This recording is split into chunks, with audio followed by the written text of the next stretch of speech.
Hey guys, it's Malta here, and in today's video we're going to start learning about infinite limits, and we're going to concentrate on finding vertical asymptotes. Many of the problems that we will encounter can be solved using a variety of methods such as graphing, but for the sake of the main concepts, I'm mostly only going to cover the numerical side of things, so without any further ado, let's get into it. So the first thing I want to bring up here is that when we're approaching a value, if f of x goes to positive or negative infinity, as x goes to some sort of constant, then that constant is the vertical asymptote of the graph f of x. So basically, if we ever see on a graph that the function is going to positive or negative infinity, or in general, what this means is that there is a vertical asymptote at that x coordinate where that is occurring. So where we are going to positive or negative infinity at that x coordinate, we are going to have a vertical asymptote. That's pretty much all this is saying. It's, you can pretty much self-interpret it, but it's just there just for help. So the first question that we have here is we have the graph of the function 2 times an absolute value x over x squared minus 4. And so what's going on is we're trying to determine whether f of x approaches positive or negative infinity as x goes to negative 2 from the left and from the right. So to start off with, let's look at negative 2 on the graph. So negative 2 is over here. It's got this dashed blue line that's going up and down. And so what this blue line means is that we have vertical asymptote here. And with this vertical asymptote, we know that, hey, we're going to be going to infinity, as we see, and infinity over here again. So what's going on is if we look from the left, so we're going to look at negative 4 to negative 3, then try and get really, really close to negative 2, we can just follow this function, the curve of the function. We'll see that we are going to infinity. So what we know is negative 2 from the left,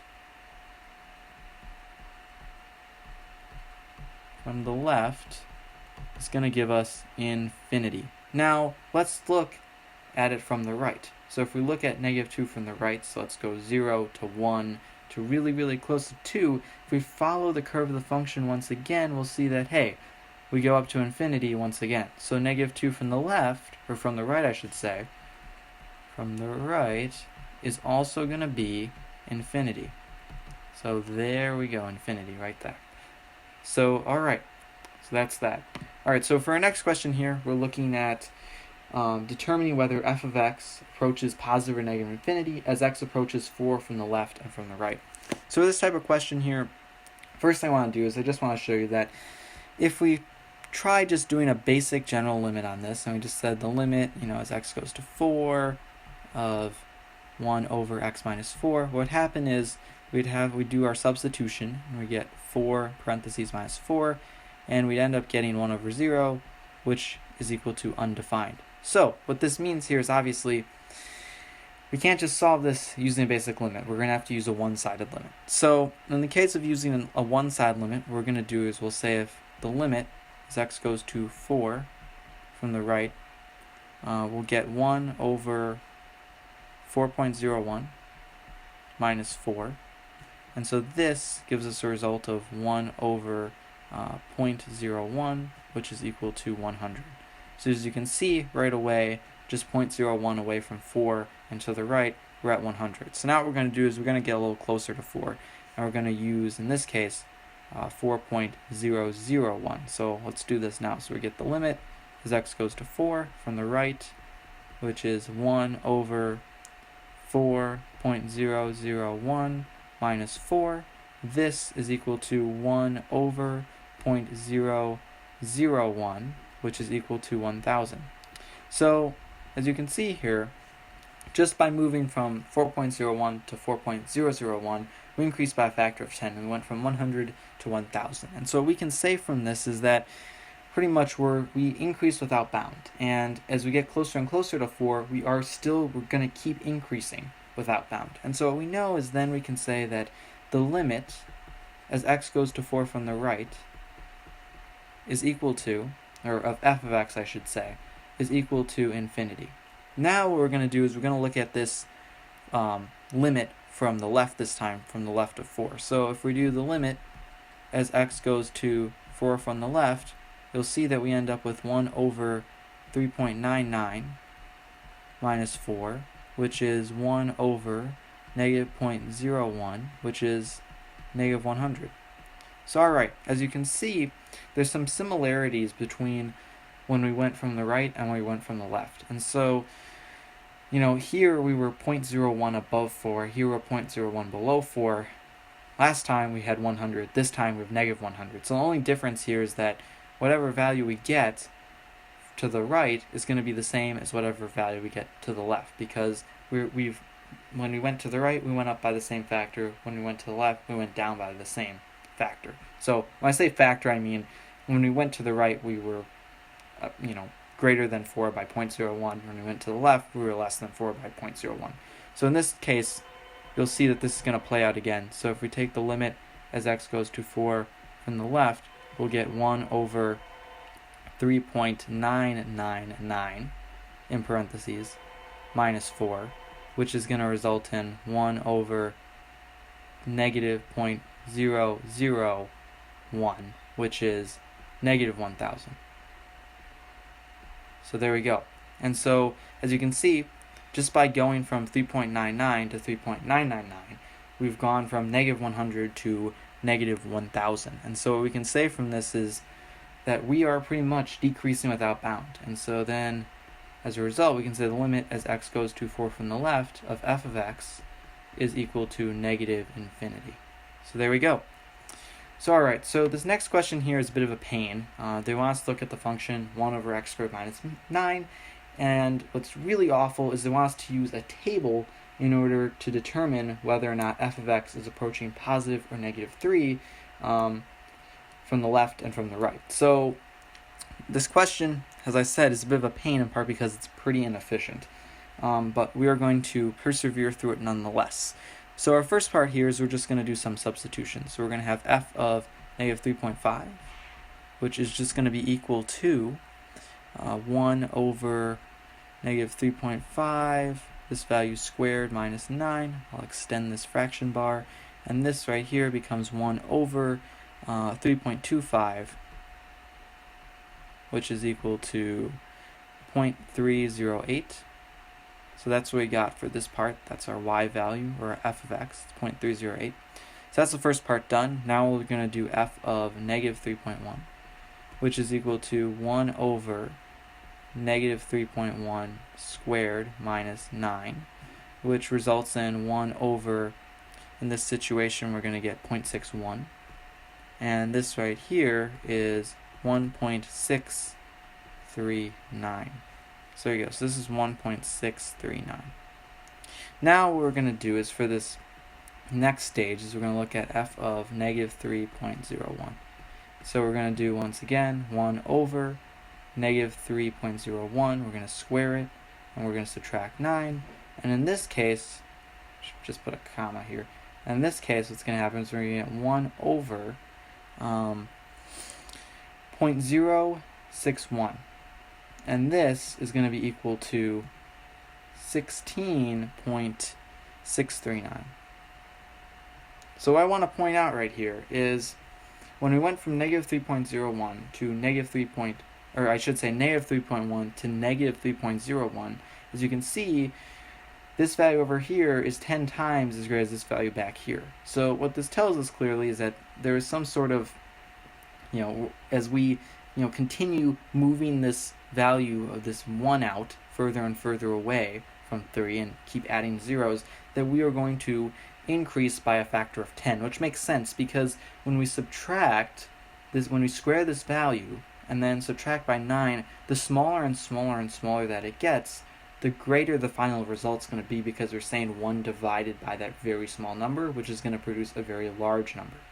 So in this case, at negative 3.01, we end up with a result of 16.639. Now, what I'm going to do is, because, as you can see, we increased by a factor of 10 here, there's no reason to believe that we wouldn't increase by a factor of 10 here. In fact, we do. So this ends up being 166.639.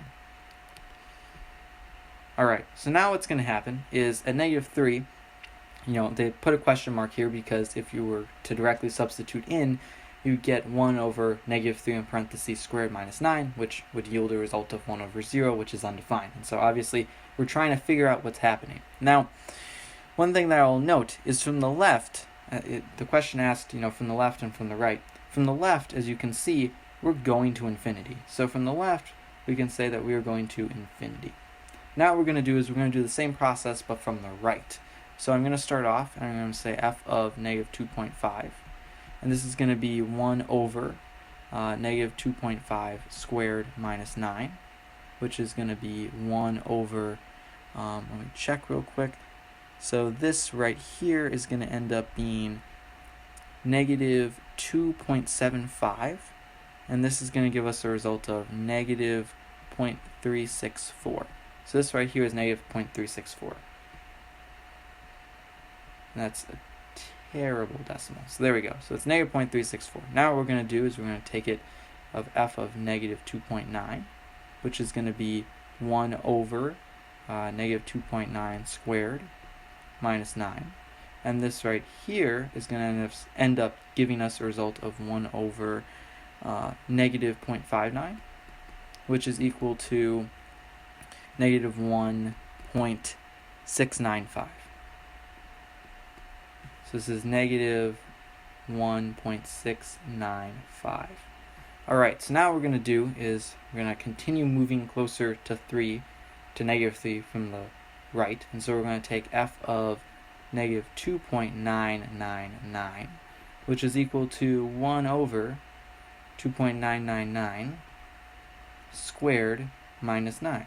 Alright, so right now we're going to get 1 over 0.0599. And what this is going to result in is a value of negative 16.694. Now, the thing is, this is negative 16.694. And, alright. So the fact of the matter here is, once again, as we moved over from negative 2.9 to negative 2.99, just as we did with negative 3.1 to negative 3.01, we increased, or actually we decreased here by a factor of 10, whereas over here we increased by a factor of 10. So pretty much this isn't a perfect factor of 10 just because of rounding. I mean, in reality, this should be a 5, but it's just rounded down to a 4.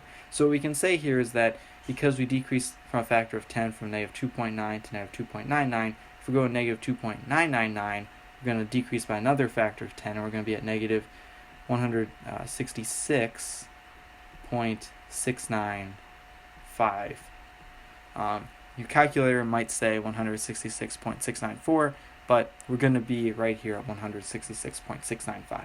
And so as we can tell, if we look at from the right, we are really decreasing. We're decreasing by factors of 10 over here to over here, and then this is, I don't know why they make us go at negative 2.5, but as you can see, regardless, we're steadily decreasing without bounds. So we're going to negative infinity from the right.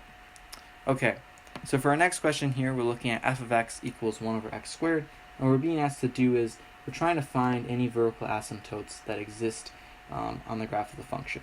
And so if we're going to look for vertical asymptotes, what we're going to want to do is we want to see when is this denominator going to be equal to 0. So in this case, it's pretty simple, but all we're going to do is we're going to say x squared is equal to 0.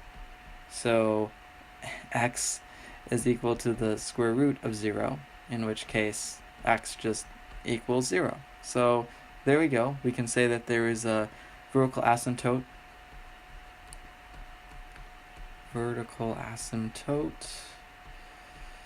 at x equals 0. So there we go. That's like as easy as it gets. So for this next question, we're being asked to perform the same calculation, find the vertical asymptote. So in this situation, what we're going to do actually is we're going to say, okay, we have t minus 1 over t squared plus 1. Now, one thing I want to really point out and stress here is that this is t squared plus 1. T squared plus 1, we can't break it up and factor it into t plus 1 or t minus 1.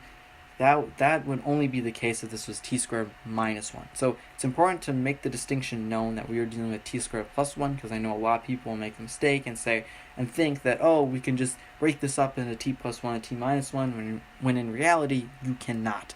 So for this case, what we're going to do is we cannot reduce this fraction at all. So we're just going to say that t squared plus 1 is equal to 0. and we get t squared equals negative 1. So then t equals the square root of negative 1. And the square root of negative 1 is not a real number. That's an imaginary number. That's just I. So unfortunately, we don't really care too much about I, so we say that there is no vertical asymptote. And there we go. No vertical asymptote. So here, for our next question, we're looking at the exact same process, but it's, obviously a much beefier function. We got 4x squared plus 4x minus 24 in the numerator. In the denominator, we have x to the fourth minus 2x cubed minus 9x squared plus 18x. So obviously this is a pretty nasty function. So what we're going to do for this one actually is I'm going to start off by just setting the denominator equal to 0. And I know some of you might say, oh, factor the numerator, factor the denominator. But first off, we're just going to factor the denominator. We're going to set it equal to 0 and see what we get. And then we're going to test from there. So pretty much what we're going to say is we say that x to the fourth minus 2x cubed minus 9x squared plus 18x is equal to 0. So now what we're going to do is we're just going to say that this results in x cubed with factoring. X cubed times x minus 2, and then this is minus 9x times x minus 2. So there we go. We factor this down, and this is equal to 0 still. Nothing's changed about that. And then, because we've got these, terms out here, we can say that this is x cubed minus 9x times x minus 2, and that's equal to 0. And so now what we have is we can say we have x cubed minus 9x, that's equal to 0, and we have x minus 2, that's equal to 0. So this one's pretty easy. We just say x is 2. This over here is a little bit more tricky. What we're going to do is we're going to first factor out an x, and we're going to get x squared minus 9 is equal to 0. So then what we can say is we know that x is equal to 0, but we're still left with this x squared minus 9 equaling 0, which just then becomes x plus 3 times x minus 3 being equal to 0. So then we get x equals positive and negative 3 when we set each of these individual terms, or I guess terms in parentheses equal to 0. We're going to get x plus 3 equals 0, which means that we have a negative 3 value, and x minus 3 equals 0, which means that we have a positive 3 value. So let me just fix this plus sign right there. Alright, so there we go. So we have 2, and we have plus and minus 3. And actually, hold up a sec, we also have 0. So let me just circle the terms, because I can't even tell where they all are. So we got 2, we got 0, and we got negative and positive 3, which are over here. Alright, so there we go. So now what we're going to do is, you might be tempted to say, oh look, we've got all the values we need. We figured this all out. And the answer is no, because some of these values that we see here, while they are discontinuities, they're not going to be vertical asymptotes. They're going to be holes. They're going to be non-removable discontinuities. Actually, no, I take that back. They're going to be removable discontinuities. A vertical asymptote is a non-removable discontinuity. A hole is a removable discontinuity. So the way that we're going to identify these is just kind of a simple trick that I've used for a while. And so what we're going to do is we're going to say, we're going to work on factoring 4x squared plus 4x minus 24 equals 0. And then what we're going to do is we're going to solve this. So when we factor this down, what's going to end up happening is we're going to get 4x squared plus 12x minus 8x minus 24 equals 0. And so then what we're going to do is we're just going to get 4x times x plus 3 minus 8 times x plus 3 still equal to 0. So all that we've done here is we've just done factoring. And now what we're going to do is we're actually going to solve this. And to do this, we're just going to say we have 4x minus 8. We're just taking this 4x, this negative 8, times x plus 3, which comes from here and here. And this is equal to 0. And so then what ends up happening is we get, in one instance, we get 4x minus 8 equals 0. So 4x equals 8. And x equals 2. Alright, so there we go. In our next instance, we have x plus 3 equaling 0. So x is equal to negative 3. So now what I'm going to do is I'm going to point out that we have here, for our numerator, for an answer to our numerator when it's equal to 0, we get 2. In our denominator, we get 2 and we get negative 3. So when we set the numerator equals 0, we get x equals 2 and x equals negative 3.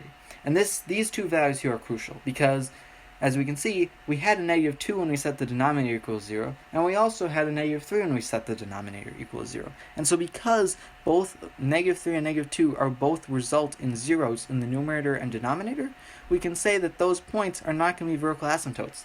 Negative 2, or I should say 2 and negative 3 are going to be, removable discontinuities. They're going to be holes.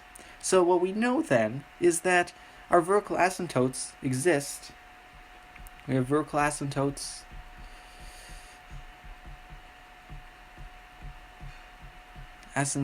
at x equals 0 and x equals 3. Now, one thing I will say is with this question, you could have done this a little bit differently. You could have first factored the numerator, factored the denominator, canceled out the factored terms, and hey, guess what? You would have gotten this answer, and you wouldn't have had to have done all this work. But I think this is pretty valuable nonetheless, because you get to see here that you can't just straight up just say, okay, we're going to set the denominator equal to 0 and we'll get our vertical asymptotes. Instead, you also got to make sure that there's not any shared, answers, shared 0 values that are present in the numerator, because if they are, then that means that those points are going to be holes. And we're not looking for holes, we're looking for a vertical asymptote.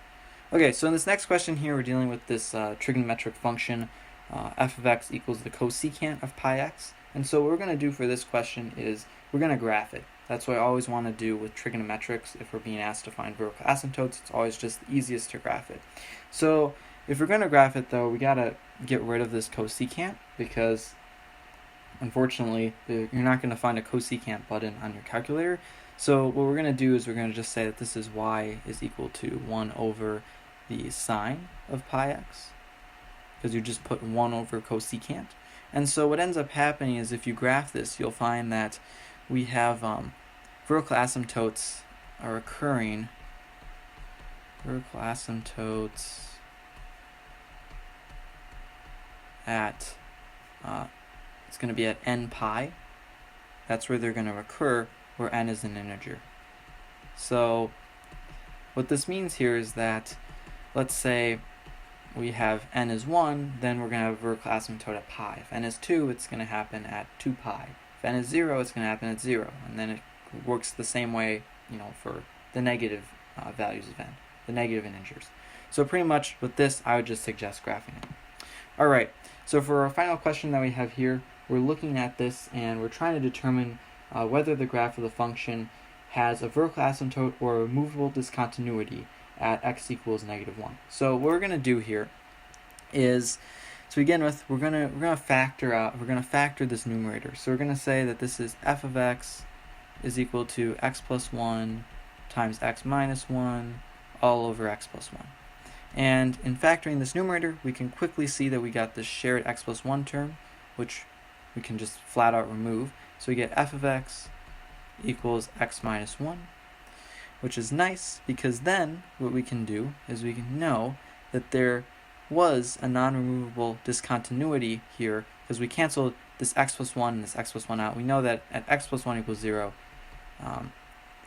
which is then x equals negative 1, we know that there was a non-removable discontinuity at x equals negative 1. So that's all that we have to do. Now, the thing that I will say is we can also check this by doing one other thing. We can actually say that we can actually take the limit as x goes to negative 1 of x squared minus 1 all over x plus 1.